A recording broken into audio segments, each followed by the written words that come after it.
Well, salutations YouTube. On this week's podcast, we'll be doing something I haven't done for a little while, yet has been requested, and that is something other than a movie review or something movie preview or talking about movies, or generally not talking about the cinema. That, of course, is doing a game review. And the reason, well, I haven't been doing that many game reviews is I haven't been playing that many games, or I should say I haven't been finishing that many games. Of course, for Christmas, picked up a bunch through both presents and spending my Christmas cash, but since I left for basic training not too long after, didn't really play too many of them. I didn't want to play the longer ones because I was afraid, get 3/4 of the way through, have to go to basic. By the time I get back, I wouldn't want to restart them. And Skyrim, the Elder Scrolls 4? No, 5. Was one of those. One of the ones I just did not want to play because I knew I wouldn't get through it. And the reason is because Bethesda games have so much content in them, you really have to just barrel through that main quest line because there's just so much other stuff in the game to distract you. So many other side quests and so much just like randomly exploring the world. And it's really a testament to Bethesda. It's the same thing for the Fallout games, which are great. It's been the case for the Elder Scrolls series. Now, I should say beforehand, I am a big Elder Scrolls fan, just as I am a Fallout fan, even more so with Elder Scrolls.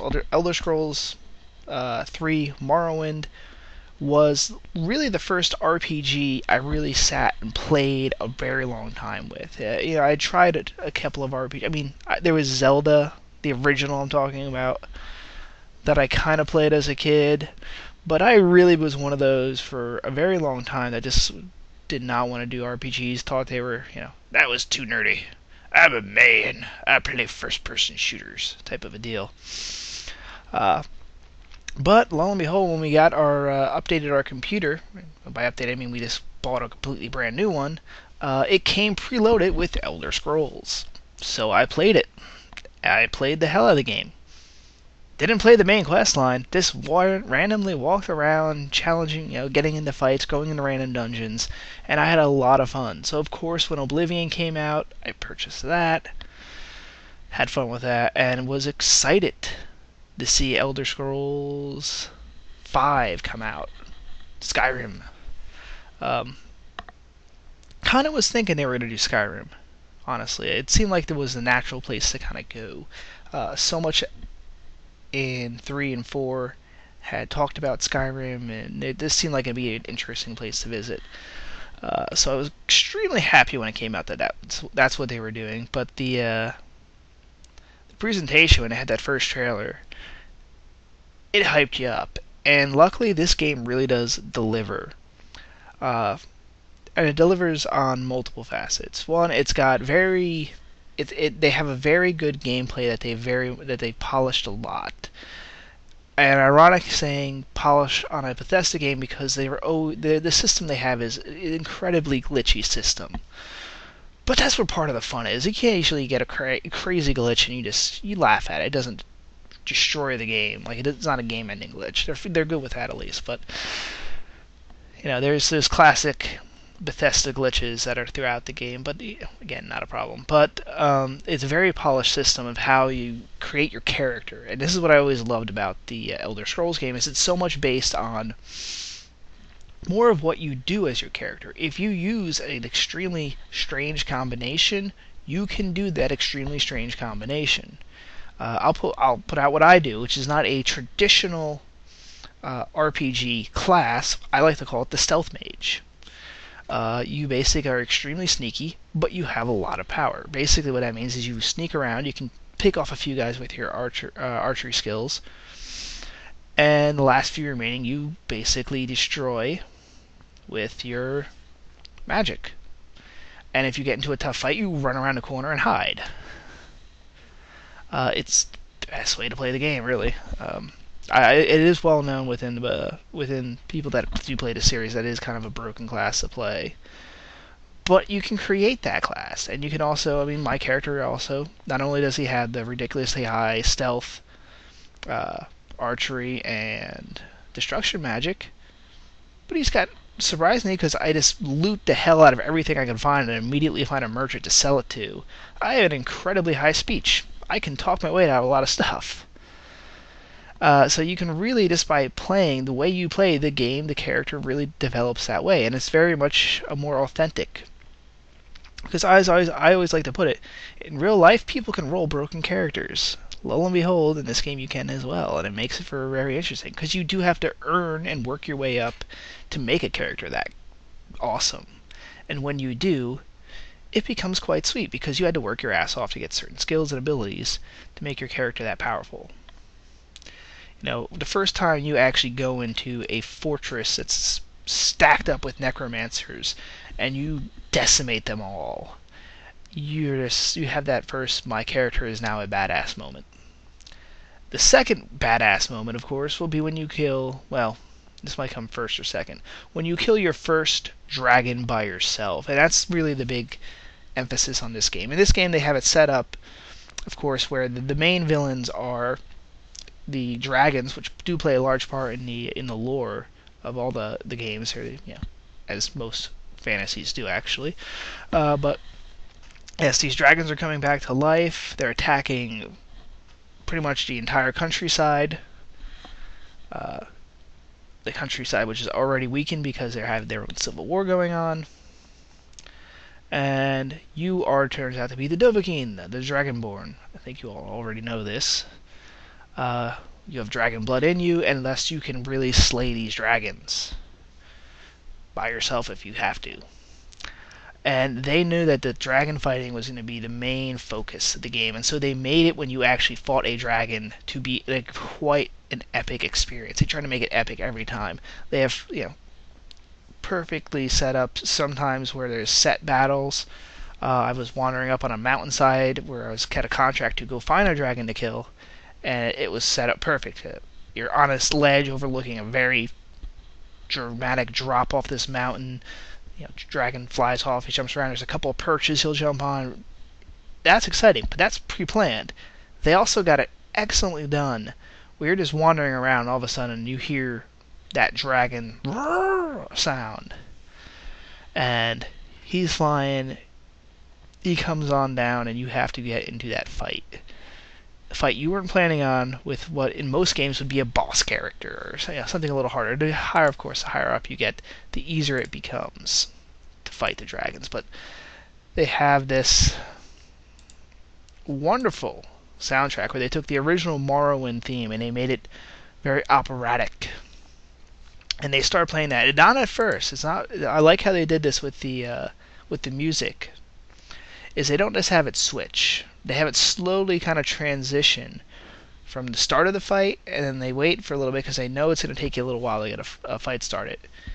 After you fought for a little bit, they start playing the new theme, which is this operatic Morrowind, same song you had from the trailer. And at that point in the fight, you've kind of got your footing and really starting to kind of get the upper hand with the dragon normally. I think they must have play tested the hell out of this to get this timing right. Because every time that kind of kicks in, it's just when you're starting to get the fight down on how you're going to beat this particular dragon, given your surroundings. And so when it really starts kicking in with that chorus of guys just going, whoa, whoa, whoa, whoa, you're really on your way to beating the thing, and it just gives you a little bit of a pump. So, really kudos to them for designing a very well thought out soundtrack. And, you know, sound does play a major role in games, especially as a form of entertainment. Another big thing, actually, scratch that. I want to get a little bit back into those dragon fights. Sometimes you will find very interesting fights with the dragons because it will come down in very inopportune times. Sometimes it'll go land in the middle of a village, which is exciting because there's people screaming, the guards are running out to fight. You're gonna fight. You can have the dragon will actually kill some of the people in the village. I had it where he landed in one of the villages, and he actually ate one of the merchants. Or somebody. I forget which character it was. It was someone that I could sell stuff to. The dragon ate that person. Literally, they had animation. He picks it up, he's throwing it in his mouth. chewed the hell out of him. Can't use that character anymore. That character, well, I can't use him. I can't sell to that guy because he's now permanently dead. I'm like, how some games would have it. Fun as hell, and there's some real consequences for not moving your ass and actually saving the citizens. Other times, actually not too far from this one, I got into another dragon attack. This one turned into a three-way battle where I hear the dragon, and it sounds like he's already fighting. And I go down the mountain a bit, and the dragon is fighting, lo and behold, a giant, which I heard this can happen. The dragons will come down and attack. So I go, oh, sweet, dragon's fighting. This will be an easy fight. I'll help the giant. So I get somewhat close to help attack the dragon while he's on the ground, and the giant then turns to me. It's like, fuck you, little guy. You're stealing my kill. And it turns into a three-way fight. And by the way, the giants are not an easy fight in this game. They have a one-hit bullshit kill attack where they just swipe their big-ass club, hit you once, you go flying into the atmosphere, and you're dead. So it is not easy to have a three-way fight between a dragon, myself, and a giant. But it was fun as hell. Exciting as hell, too. That took a little while to beat. So the dragon fighting is really great. I know later on, I'm like, I forget what level I'm at. Obviously the higher level you get, they're going to throw slightly different dragons at you. You get the ancient dragons, scary mofos. So they at least thought of that. Bethesda has had this system where you can pretty much go anywhere you want, and the entire game world levels up with you. But they did decide to change a little bit with the dragons, making their slightly different versions will start attacking you with some new abilities. But there are some other things, and they, what should I talk about? What they updated? Well, I should put a few things that they've updated with the series. A lot of people, when Fallout 3 came out, made the joke it's Morrowind or Oblivion with guns. And I guess you can now inverse and say Skyrim is Fallout with swords, but you can be a sword-wielding badass in that game as well. But let's just say there's a lot of influences from the Fallout games that have now transcended into the Elder Scrolls series. One of them was the simple semi-cinematic deaths. In the Fallout games, occasionally they would have it where you're shooting someone and it would show the last bullet that kills the guy. In this kind of, you follow the bullet right as it goes into the guy's head and dead. Kind of a little badass moment. They do that here, especially with the swords, where you'll actually see, they'll do a more dramatic, take you to third person, right at the right angle, and you'll see the dramatic, kill move. And they'll do that with the arrows too. Although, strangely, very rarely, it might just be my game with the arrows, but the only time they've actually done it is I'm hunting a elk, shoot the arrow, follows the arrow in this dramatic, gonna kill the elk, and it lands right in the elk's, literally right in the asshole of the elk. Like, it finally waited to do this, like, epic scene of the arrow being fired, tracking it, do all this stuff, and it lands right in the damn ass of the elk. And the elk, the way the physics engine worked with the elk falling too, it stuck up, the rear end stuck up in the air when it died, just to kind of mock me as I walked over to get its skin and meat. You gotta love how those games work out sometimes. But they did add that. It's an interesting feature. I certainly didn't mind it when they do it in dragon fights. When you're fighting a dragon and you go in for that last swing, and all of a sudden you get to this crazy move where you start jumping onto the dragon's back of its head and start just stabbing it in the head. Great moment there. They needed to work a little bit with the magic versions of that, because a lot of times I'm like shooting my little kamehameha of fire out at like a troll or something, and it'll cut to that dramatic kill, and it's really just the troll falling over dead. Like, I was hoping for something a little bit more dramatic or interesting to see with that. Oh well. It's rare for those actually to pop up. I've noticed them very rarely kind of come up. The other thing that they kind of did from Skyrim, or for Skyrim, that they took from Fallout, and I think this was a bit of a mistake, was the faction selection. In Fallout 3, much to the applaud of the fans, they really let you choose whatever faction you wanted to win the conflict. In this game, it's the Imperial Legion, the traditional good guys of the series, versus the Stormcloaks, who are these Nord rebels who want to have an independent kingdom because they want freedom of worship. Here's the thing, I don't think this fits in as well with the Elder Scrolls games as it does with Fallout. First, Fallout is a post-apocalyptic game. It's supposed to have that everyone's kind of bad. There's not supposed to be a solid good faction or bad faction. Everyone's got their mixes. That fits really well with what Fallout is. Elder Scrolls, it's kind of implied the Empire is supposed to be, at the end of the day, the good guys. They make some mistakes. They're human, but they're fighting a good fight. And so it's kind of hard for this one when you have it played and they're trying to muffle it up. They're trying to make it like, well, both sides are assholes. Both sides are unlikable. But you have to pick one. You don't have to pick one. Luckily in this one, it's you're not forced to actually. You can choose not to participate in the Civil War at all. But you can play it. You can choose either one to win. It's a ton of harder because of the one. Again, that doesn't feel very much like Elder Scrolls. It feels like too much of a Fallout instance. You should have just had a faction you could join the Imperials and fight the war. Granted, a lot of people like to join the Stormcloaks, true, but I think for storytelling, I don't know what they're going with the next Elder Scrolls game, which is going to be hard to explain without keeping it really vague. That the Civil War they'll have to do something, I'm imagining, like this when they explain what happens, or what happened as a result of the last game. I'm guessing they're going to probably say something after the Dovahkiin settled the Skyrim Civil War. He marched his forces down south to the Empire.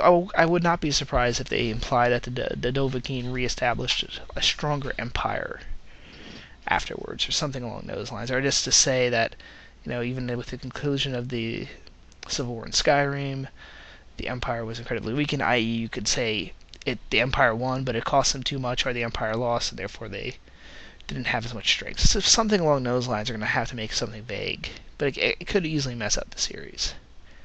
I guess not mess up, they might just do another 100-year jump, but I have a feeling the next one's going to take place a little bit closer. But that's just my opinion on that.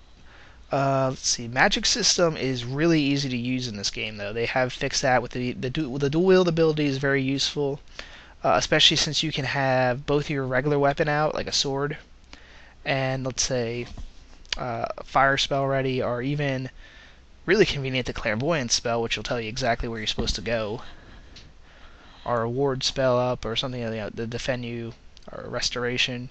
So it's really nice you can combine both spells. I personally like having the flame and the spark shoot with fiery electricity. Tends to be what I do. That's a lot of fun. But the combo abilities are really nice, very useful. Especially also combined with conjuration spells, where you can call upon a Daedra or a ghost spirit or raise a zombie to fight for you, but in your other hand you can have your destruction spell, shooting electricity at them, going all Papa Palpatine on them. So the magic's really easy, very useful, and the system that they have to pull up the magic's extremely easy. Combat, it's the same as the Elder Scrolls normally is with combat. It's very good. The big one, though, that I was hoping and glad that they improved, and I think I even said this in my New Vegas review, that I hope they would transition one thing from New Vegas, or from Fallout, I should say, because they both kind of the same system. When it comes to questing, is very easy to follow quests. Not necessarily easy to do quests, but you at least get the sense of where the hell you're supposed to go and how you're supposed to get there. Kind of always the part that they would always cut out in movies and games is where the hero sits down and gets the detailed instructions on where they're supposed to go. Kind of, you kind of always see people skip that part in both games and movies. Oh, yeah, they go by the old docks. Oh, let's just go. Okay, where's the old docks? Are they off of what street? Oh, Second. Okay, is that do I have to take the parkway to get there? Okay, take the parkway to that exit. Oh, okay. They never see that part. they never see that part with a hero. He's always just automatically knows, like he's got the gardener. Half the time they don't even ask for an address. You know, what's the house number? What color's the house? Oh, it's a yellow house. Okay, I'll look for that one. That was a little bit of a tangent. Yeah, but the system is very clear on where you're supposed to go. It's easy to follow, easy to get to.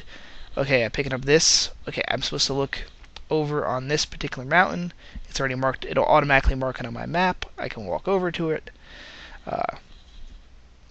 It's easy to know, especially when they mention stuff that you haven't discovered yet. Or if you're in a tight dungeon, sometimes it'll tell you that's the door you're supposed to use. Just so you're not kind of stumbling all over the place. That was one of the things I had with Oblivion. A few of the quests were a little bit hard to figure out exactly where they wanted you to go. I'm sure it made sense to the writers when they wrote it, but not necessarily to everyone that's playing. It makes sense. Especially if you get distracted while they're kind of giving you the instructions, and the stuff in your journal is not exactly what was written or what was said to the player.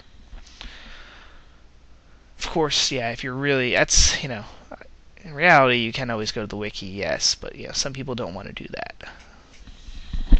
So they really improved the quest system. It's really easy to follow. But, the only downside is, well, there is a lot of quests to do. You will very quickly find your quest log filled up. Well, I guess you can't fill the quest log up, but you will fill it. You will see it with a lot of quests, and you will be somewhat overwhelmed. Really, I would say, like, try to give advice like, oh, just pick one quest, do it at a time. But a lot of times you'll naturally just feel like, I feel like jumping onto something else, or this quest has taken me to this other location. Let me do a few others. Let me explore the wilderness too, and you'll wind up picking up stuff there. At other times, you'll feel like not wanting to actually finish the main quest for various things. You might want to do the Mage's College quest line, which will, lo and behold, give you some great gear, which you can then use in the actual main quest. Or you might want to do the Thieves Guild, or the Dark Brotherhood quest line, or you might want to do the Civil War as the Imperial or the Stormcloaks, or something else. And that's what this whole series has been great for. Fapping about, as Yahtzee would put it. The only thing I would say, well, actually no, I will scratch what I was about to say. The only thing, I'm happy that it looks like we got a little bit more of a unique environment when it comes to art direction. When it comes to how this world looks different. In Morrowind, I haven't played the first two. I haven't played Daggerfall or Arena. In Morrowind, they made it a very alien world. There was very few normal creatures you'd see. It was a very weird environment. It was a truly fantastical world they made, where you went to Morrowind and you experienced all the crazy stuff that's there. Oblivion was the exact opposite. It was so kind of bland fantasy, standard Western European look. You didn't really come across too many exotic animals that were just made up crazy. They've taken this a little bit more into at least the direction of, we're going to go heavy into the Norse culture, which is a little bit different for fantasy, although granted there's a lot of fantasies genre that does this. We'll go a little bit into that. We'll add a few new creatures and races, like the Falamir. If you go underground, you'll find the underground elves, the ice wraiths and such, which are crazy floating ice snakes, stuff like that. It's nice addition. Other than that, Other than that, I'm glad they continue to go with the high elves are complete assholes. As one of the things that has completely biased me for every other incarnation of a Tolkien-esque fantasy is they have dark elves and high elves. I always expect the high elves to be stuck-up assholes that are bad guys, and the dark elves are really just misunderstood because people didn't start off with Elder Scrolls and started off with something else like Dungeons and Dragons and such. The dark elves are always supposed to be the bad guys, and the high elves are classically good. My really first experience with fantasy stuff comes from Morrowind, therefore high elves are always asshole. In this one, they've really made it to the high elves are the bad guys, regardless of what side you choose. And I'm curious now if the next game they're going to have it where you're in the Somerset Isles fighting the Thalmor, which I hope they do because I just want to kill a bunch of high elf assholes.